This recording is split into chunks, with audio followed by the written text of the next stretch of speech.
Election news leader, and there will soon be a new member on Tyler City Council. By a margin of 52 votes, the people of District 2 elected Petra Hawkins.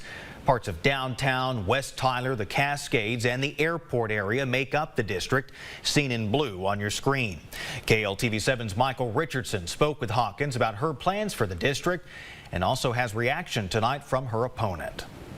So ready to get into the community. That's Petra Hawkins, the next city council member for Tyler District 2, which includes the western part of the city and Pounds Airport. 964 voters came out for the runoff election. 52 was the deciding margin. One of the issues she wants to see addressed?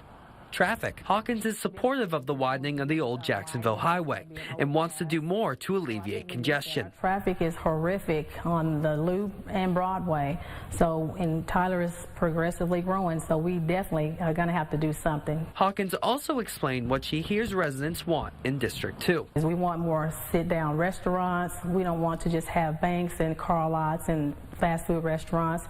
More low to moderate income housing, affordable housing. While her family celebrated the win with fireworks, Stephen Dingers did not. His campaign issued a statement congratulating Hawkins on her victory, adding, "Although my future will not be serving as a member of the city council, I will remain involved in our community." I met up with the insurance broker at his office, still processing Saturday's result, but hopeful Hawkins succeeds. My hope is that she's able to work with the developers and also communicate with the people that live in the area, just what's going on. Michael Richardson, KTRE, East Texas News 9.